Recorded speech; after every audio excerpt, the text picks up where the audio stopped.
Welcome to the channel. My name is Omkar और इस video में मैं कवर कर रहा हूँ फर्स्ट चैप्टर के ऑब्जेक्टिव्स। ठीक है ना। फर्स्ट चैप्टर कौन सा सब्जेक्ट? अकाउंटेंसी सब्जेक्ट और first standard 12th Maharashtra state board students. ठीक है, तो मैं ऑब्जेक्टिव्स कवर करने वाला हूँ और बाकी सारे चैप्टर्स के भी मैं ऑब्जेक्टिव्स कवर करके उसमें वीडियोस डालता रहूँगा।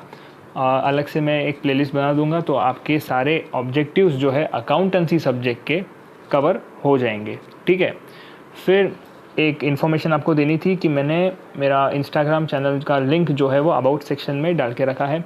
उस चैनल पे मैं स्टडी मीम्स जो है अपलोड करता रहता हूँ। स्टडी मीम्स क्या होता है कि एक फ़नी वे में मीम्स के थ्रू मैं आपके ऑब्जेक्टिव्स जो है या फिर इम्पोर्टेंट टिप्स जो है वो आप तक पहुँचाता रहूँगा। तो होप आप उसे लाइक करें। ठीक है, तो आपका जो भी फीडबैक हो प्लीज़ मुझे दे देना कमेंट सेक्शन में, और इंस्टाग्राम चैनल को ज़रूर विज़िट करना, वहाँ के मीम्स ज़रूर देखना और बताना आपके लिए वो हेल्पफुल है या नहीं है। ठीक है, तो मैं बाकी चैप्टर्स के लिए भी ट्राई करूँगा कि वो मैं अपलोड करूँ। फर्स्ट चैप्टर के मैंने कुछ मीम्स अपलोड किए हुए हैं, सो प्लीज़ एक बार जाके विज़िट करना इंस्टाग्राम चैनल को। जो लिंक है वो मैंने अबाउट सेक्शन में डाल के रखा हुआ है। ठीक है, तो स्टार्ट करते हैं ऑब्जेक्टिव से। फर्स्ट चैप्टर के ऑब्जेक्टिव्स। चैप्टर का नाम भूले तो नहीं ना आप? फर्स्ट चैप्टर क्या है आपका? Introduction to partnership and partnership final accounts. ठीक है, तो स्टार्ट करते हैं फिल इन द ब्लैंक से। First question, when there is no partnership agreement between partners the division of profits take place in dash ratio. ठीक है, जब भी पार्टनरशिप एग्रीमेंट नहीं होती तो पार्टनर्स के बीच में प्रॉफिट शेयरिंग रेशियो क्या होता है? आप सभी को अभी तक पता होना चाहिए इसका आंसर। ठीक है ना। So when there is no partnership agreement between partners, the division of profits take place in equal ratio. ठीक है, in which ratio? In equal ratio. Answer is A. ठीक है। Second question, to find out net profit or net loss of the business dash account is prepared. Net profit या फिर net loss find out करने के लिए हम कौन सा अकाउंट प्रिपेयर करते हैं? देखो, ट्रेडिंग अकाउंट से हमें ग्रॉस प्रॉफिट मिलता है, पीएनएल अकाउंट से हमें मिलता है नेट प्रॉफिट या फिर नेट लॉस। तो आंसर इज पीएनएल अकाउंट। ठीक है, profit and loss account. Third question, a dash is a intangible asset. Intangible asset, ठीक है, तो इसमें से कौन सा असेट है जो इंटेंजिबल असेट है? तो यहाँ पे है first answer is goodwill. Goodwill आपका एक इंटेंजिबल असेट होता है। ठीक है ना। What is an intangible asset? Which can not be seen. ठीक है, ये स्टॉक को आप देख सकते हो, फर्नीचर देख सकते हो, कैश भी देख सकते हो। गुडविल एक ऐसी चीज़ है जो दिखाई नहीं देती पर होती है इसकी वैल्यू। ठीक है, so goodwill is an intangible asset. What is goodwill? Goodwill is nothing but reputation of the business. ठीक है। Fourth question, in the absence of an agreement. अच्छे से पढ़ना क्वेश्चन को। ठीक है, और अगर आपको आंसर आ रहा है तो मेरे से पहले बोलने का ट्राई करो। ठीक है, so in the absence of an agreement, interest on loan advanced by partner to the firm is allowed at the rate of dash percentage। मतलब अगर एग्रीमेंट ना हो और पार्टनर ने बिजनेस को लोन दिया हो, पार्टनर ने पार्टनरशिप फर्म को लोन दिया हो, तो बिजनेस यानी कि पार्टनरशिप फर्म उस पार्टनर को कितना इंटरेस्ट पे करेगी उसके लोन पे। ठीक है, अगर एग्रीमेंट में कुछ परसेंटेज लिखे हो तो उस परसेंटेज के हिसाब से हम जो है इंटरेस्ट ऑन लोन दे देंगे उस पार्टनर को। ठीक है, पर अगर कुछ मेंशन ही नहीं किया हो तो बाय डिफ़ॉल्ट हम कितना परसेंट अज्यूम करके चलते हैं? 6%। ठीक है ना। कितना परसेंटेज? 6%। ये आपको कैसे पता सर? ये मुझे कैसे पता? 1932। क्या 1932? Partnership act 1932। ठीक है ना। पढ़ाते वक्त मैंने बताया था कि in case the partnership deed is silent तो हम कौन से रूल्स फॉलो करेंगे? Rules laid down by the partnership act 1932। उसी में ये परसेंटेज जो है वो दिया गया है। ठीक है, अगर आपने वीडियोस देखे होंगे तो आपको ये याद आता होगा। ठीक है, so in the absence of an agreement interest on loan advance by partner to the firm is allowed at the rate of 6%। ठीक है, liability of partner is in a partnership business is dash। liability of a partner in a partnership business is unlimited। ठीक है ना। Partners को अपना घर बार बेच के भी बिजनेस के लोन्स चुकाने पड़ेंगे। ठीक है, सो पार्टनरशिप की लायबिलिटी क्या होती है? पार्टनरशिप बिजनेस में पार्टनर्स की लायबिलिटी होती है अनलिमिटेड। ठीक है, आगे बढ़ते हैं।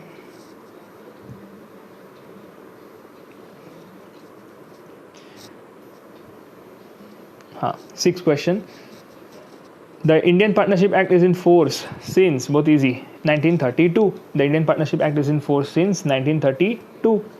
Maximum number of partners in a firm are dash according to the Companies Act 2013. इसके ऊपर मैंने मीम बनाया है, जाके देख लेना इंस्टाग्राम के चैनल पे, ठीक है ना. क्या है इसका आंसर? 50. क्या है इसका answer? 50. Maximum number of partners in a firm are dash according to companies act 2013. कितने हैं? 50 है. कितने हैं? 50. मिनिमम 2. एक अकेला बंदा क्या पार्टनरशिप करेगा? तो minimum members required to start a partnership firm is 2, maximum 50 as per which act? Companies act, ठीक है ना. फिर देखते हैं अभी आगे. Answer in one word. The person who forms a partnership firm. Person who forms partnership firm. Partner, ठीक है ना. Person who forms a partnership firm is called as partner. Amount of cash or goods withdrawn by partners from the business from time to time. Amount of cash or goods withdrawn by partners, क्या कहते हैं इसको? इससे हम बोलते हैं क्या? बोलो. ड्राइंग्स, ठीक है. क्या बोलेंगे इसे? Drawings. So third question easy था ना काफ़ी. An association of 2 or more person according to the Indian Partnership Act 1932. According to the Indian Partnership Act 1932, an association of 2 or more person is called what? Partnership firm, ठीक है ना. Partnership business. आगे बढ़े. काफ़ी easy questions है. Hope so आपको आ रहे हो इसके आंसर मेरे बताने से पहले, ठीक है. आगे बढ़ते. Act under which partnership firms are regulated. ऊपर ही आंसर देखो, इंडियन पार्टनरशिप एक्ट 1932, ठीक है. बहुत easy. Next question. Process of entering the name of partnership firm in the register of registrar. Process of entering the name of partnership firm in the register of registrar. मतलब हम partnership firm को क्या कर रहे हैं?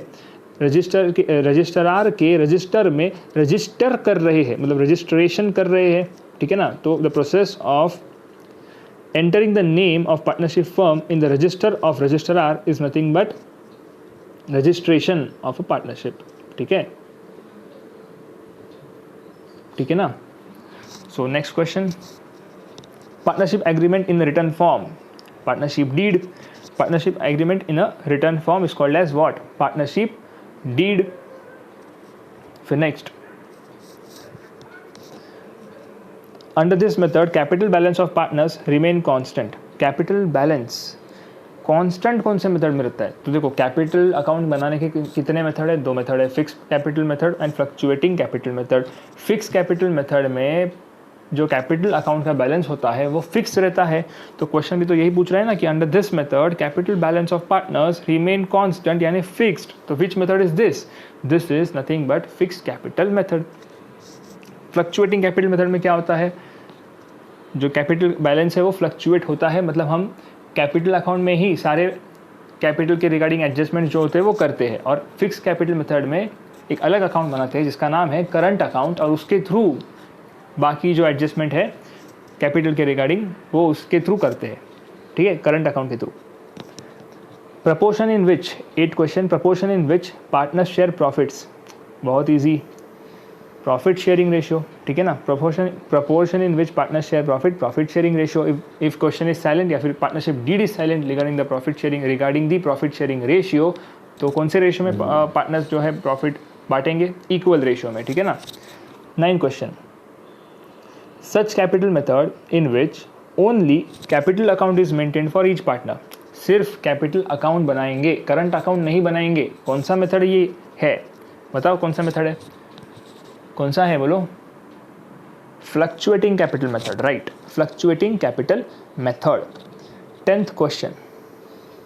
The account to which all adjustments are made when capital is fixed.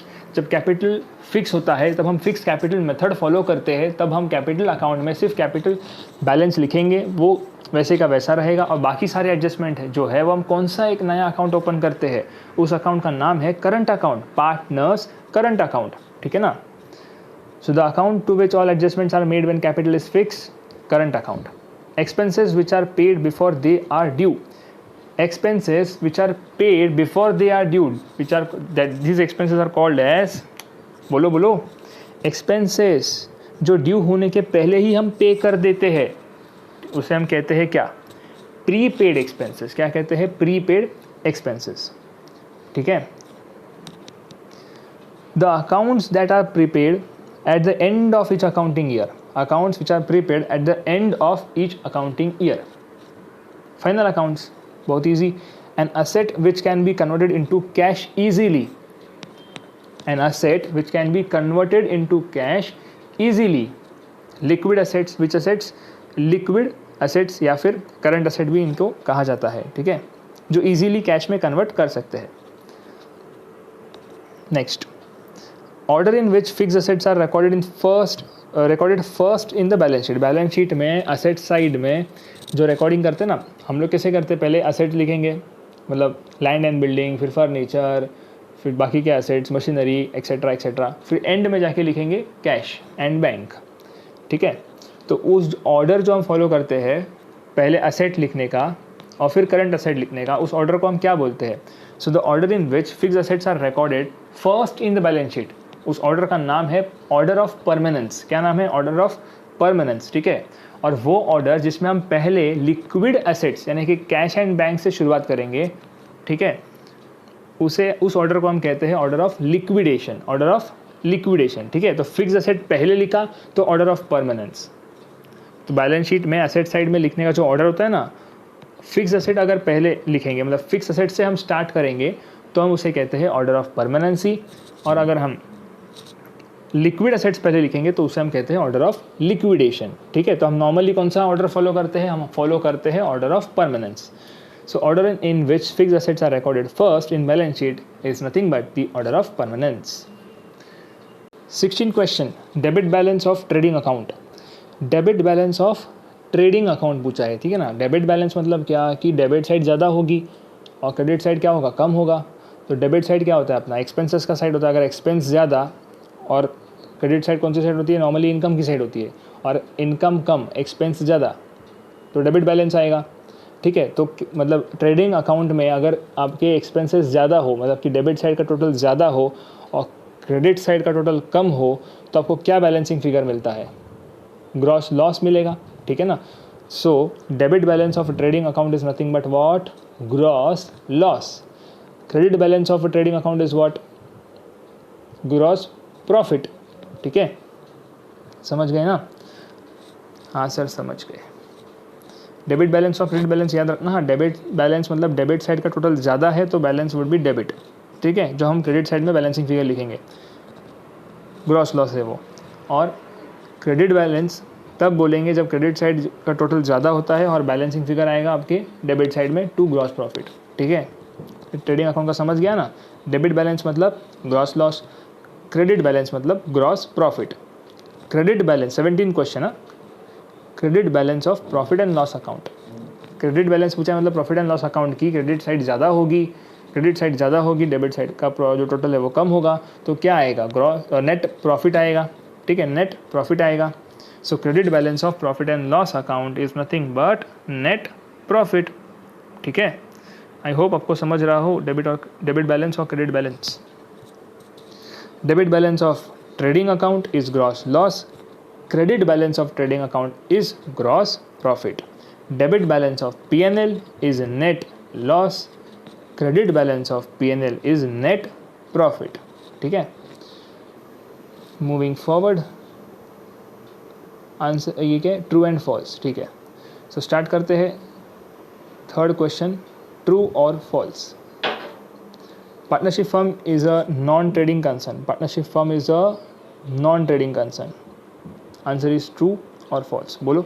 Partnership firm is a non trading concern, या trade तो करेंगे ना, तो it is a trading concern, so the statement is what, false।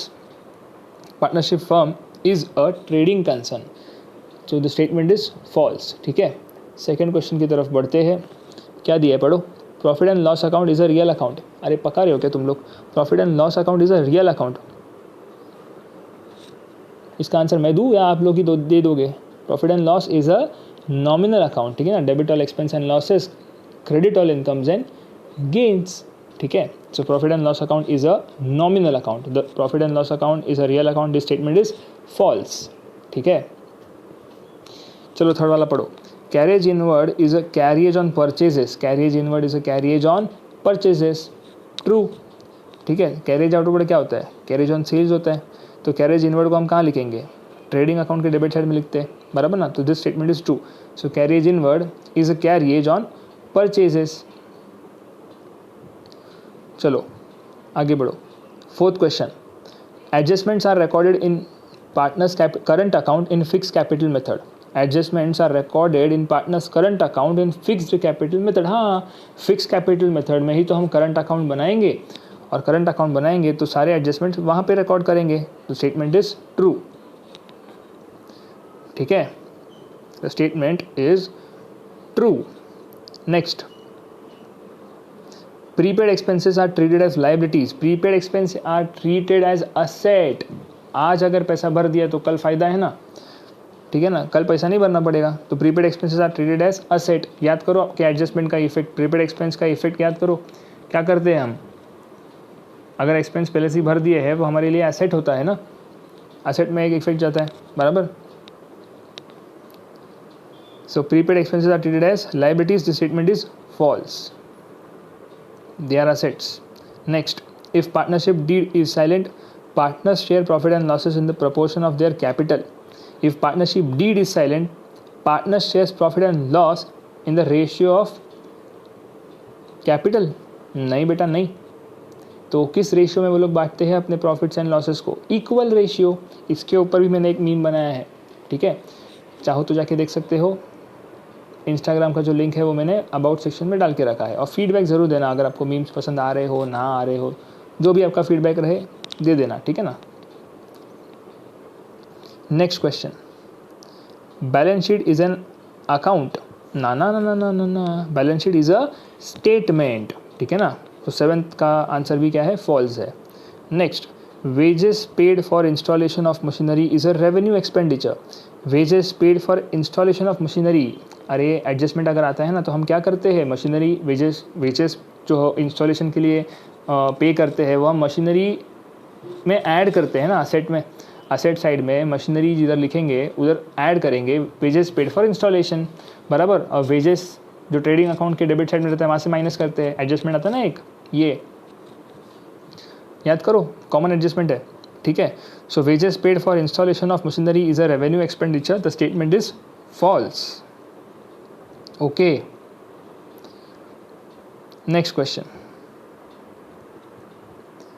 Income received in advance is a liability, income received in advance is a liability, true है ना।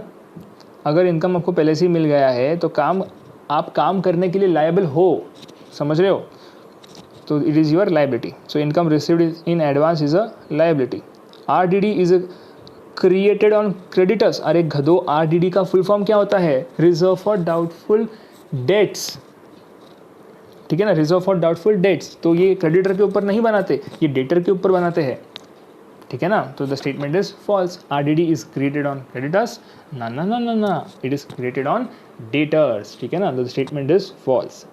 चलो आ जाओ 11th question पे, आ जाओ 11th क्वेश्चन पे। 11th क्या है, depreciation is not calculated on current asset, depreciation is not calculated on current asset. याद करो, डेप्रिसिएशन हम किस पे कैलकुलेट करते हैं, फर्नीचर पे, मशीनरी पे, ठीक है ना, तो फर्नीचर मशीनरी क्या है, करंट एसेट है, नहीं नहीं नहीं, ये कौन से एसेट्स है, फिक्स एसेट है, तो depreciation is calculated on fix asset, so this statement is false. Depreciation is not calculated, is not बोला है, not is not calculated on current asset, तो ये ट्रू हो गया, ठीक है ना। गलती से मैंने नॉट वर्ड को मैंने भी नहीं देखा, आपने देखा कि नहीं देखा पता नहीं, तो अगर देखा हो नॉट वर्ड को तो ये स्टेटमेंट जो है वो ट्रू है। So depreciation is not calculated on current asset, this statement is true because depreciation is calculated on fix asset, तो करंट एसेट पे नहीं करते, ठीक है ना। Next, goodwill is a intangible asset, goodwill is a intangible asset, fill in the blank में भी था, this statement is true. 12th वाला क्या है, ट्रू है, ठीक है।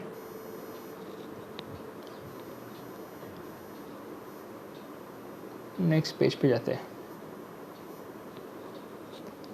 पढ़ो 13 question. Indirect expenses are debited to trading account, नहीं, इनडायरेक्ट एक्सपेंस तो हम प्रॉफिट एंड लॉस अकाउंट में डेबिट करेंगे, ठीक है ना। ट्रेडिंग अकाउंट में तो अपन डायरेक्ट एक्सपेंस डेबिट करते हैं, बराबर। तो this statement is false. 14th, bank loan is a current liability. Bank loan current liability नहीं होती, दिस स्टेटमेंट इज फॉल्स, समझा। 15th, net profit is a debit balance of profit and loss account. Net profit is a debit balance, नहीं, debit balance मतलब क्या, debit side ज़्यादा, debit side is expense की side, expense अगर ज़्यादा हो तो नेट लॉस आएगा, नेट प्रॉफिट नहीं आएगा। सो debit balance of profit and loss account is a net loss. तो यहाँ क्या बोला है, net profit is a debit balance of profit and loss account. This statement is false, ठीक है। ओके, चलो आगे बढ़ते। क्या है आगे, आगे है फाइंड ऑड मैन आउट, ठीक है, odd one out. Wages, salary, royalty, import duty. Wages कहाँ लिखेंगे, ट्रेडिंग अकाउंट में लिखेंगे, सैलरी पीएनएल में, रॉयल्टी ट्रेडिंग में, इम्पोर्ट ड्यूटी ट्रेडिंग में। तो ऑड मैन क्या है, सैलरी है, क्योंकि ये अकेला बंदा है जिसे हम, अकेला मतलब एक्सपेंस बंदा नहीं है, एक्सपेंस है जो हम पीएनएल में लिखते हैं। Salary is odd man out, ठीक है, salary is odd man out. Postage, stationery, advertising, purchase, बोलो क्या है इसमें ऑड मैन आउट। पोस्टेज कहाँ लिखेंगे, पीएनएल में लिखेंगे, स्टेशनरी तो पीएनएल में लिखते हैं, एडवर्टाइजिंग भी पीएनएल, परचेसेस किया तो ट्रेडिंग में लिखेंगे, तो purchase is odd man out, ठीक है। Capital, bill receivable, reserve fund, bank overdraft. ये देखो, कैपिटल लाइबिलिटी का आइटम है, रिजर्व फंड भी लाइबिलिटी आइटम, बैंक ओवरड्राफ्ट भी लाइबिलिटी का आइटम है। बिल रिसीवेबल तो अपना असेट का आइटम है, तो bill receivable is the odd man out, समझा, बहुत ईजी है ना। Next, building, machinery, furniture, bills payable. अरे बिल्डिंग, मशीनरी, फर्नीचर क्या है, एसेट है, बिल्स पेबल क्या है, लाइबिलिटी है, तो bills payable is odd man out. Discount received, discount received, dividend received, interest received, depreciation. बोलो ये सारे कहाँ लिखेंगे, ये discount received, dividend received, interest received, ये सब पीएनएल अकाउंट के क्रेडिट साइड वाले आइटम है। और डेप्रीसिएशन हमारा अकेला बंदा जो आता है पीएनएल अकाउंट के डेबिट साइड में, तो depreciation is a odd one out, ठीक है। हो गया गेम खेल के ऑड वन का, हाँ सर हो गया। तो आ जाओ अभी, complete the sentences. Partnership, partnership नहीं sorry, partners share profit and losses in dash ratio in the absence of partnership deed. बोलो क्या है, इक्वल रेशियो, क्या है, इक्वल रेशियो, ठीक है ना। Next, registration of partnership is dash in India optional is what, registration of partnership is optional in India, ठीक है ना। एक स्टेट है, ढूंढ के बताना कौन सा स्टेट है जिसमें कंपलसरी है रजिस्ट्रेशन, ठीक है ना। मैंने पढ़ाते हुए मैंने बताया था बहुत बार, ठीक है। तो अभी आप ही कमेंट में लिखो कौन सा स्टेट है जिसमें रजिस्ट्रेशन जो है वो कंपलसरी है। इंडिया में ऑप्शनल है, पर एक ऐसा स्टेट है इंडिया में जिसमें ये कंपलसरी है, उस स्टेट का नाम आना चाहिए आपको, ठीक है। Partnership business must be dash, partnership business must be क्या, लॉफुल, बराबर ना। गांजा बिंजा बेचने का धंधा नहीं चलेगा, partnership business must be lawful. Liabilities of partners in partnership firm is dash, unlimited, ठीक है। The balance of drawings account, the balance of drawings account of a partner is transferred to his dash account under the fixed capital method। is a fixed capital method में कौन सा account open करते हैं, current account open करते हैं, तो is transferred to his current account, is transferred to his current account under fixed capital method, ठीक है। the interest on capital of a partner is debited to dash account, interest on capital of a partner is debited to dash account, current account. The interest on capital of a partner is debited to current account, ठीक है। Partners are dash liable for the debts of the firm, partners are joint and severally liable, partners are jointly and severally liable for the debts of the firm. 8th question, partnership deed is an dash of partnership, partnership deed is an article of partnership, ठीक है ना। Partnership deed is an article of partnership, इसमें गलती होने के chances है। Partnership deed is an agreement बोल दोगे आप लोग, is an agreement of partnership, नहीं, partnership deed is an article of partnership, ठीक है ना। जो पार्टनरशिप डीड का जो पैराग्राफ दिया है जाके देख लेना, उसमें लास्ट लाइन में लिखा हुआ है partnership deed is an article of partnership, ठीक है। The withdrawal by partner for personal use from the firm is a dash to his account. Withdrawal by partner for personal use from the firm is debited to his account. Is what? Debited. पैसे वो निकालेगा तो partners capital account में debit ही करते हैं ना अपन. So it is debited to his account. ठीक है. Okay. Next 10th. Commission payable to partner is dash to the firm. Commission payable to partner is dash to the firm. Commission payable to whom? Partner. तो पार्टनर के लिए income है, firm के लिए क्या है? एक्सपेंस है. फर्म के लिए क्या है? एक्सपेंस है. Commission payable to partner is expense to the firm. When partners adopt fixed capital method, then they have to operate dash account. कितने बार बोलूँ? Current account. ठीक है. When partners adopt fixed capital method, then they have to operate current account. If partners current account shows a dash balance, it is shown to the liability side of balance sheet. If partners current account shows dash balance, it is shown to the liability side of the balance sheet. Credit balance. ठीक है ना. Credit balance को ही normally अपन liability में लिखते हैं. So if partners current account shows credit balance, it is shown to liability side of the balance sheet because liabilities have a credit balance, assets have a debit balance. The expense paid for trading purpose are known as dash expenses. The expenses paid for trading purpose are known as what? Trading expense ना. Trade expense या फिर trading expense. Cash receipts which are recurring in nature are called as revenue receipts. Recurring nature मतलब बार बार मिलता रहता है, तो they are called as revenue receipts. ठीक है. Which are non recurring in nature, which it is called as capital receipts. Which are recurring in nature are called as revenue receipts. Okay. Next question. Return outwards are deducted from. Return outward मतलब आपका purchase return. किस में से minus करते हो? Purchases में से. तो return outward are deducted from purchases. Expenses which are paid before due date are called as dash. Expenses which are paid before due date are called as dash.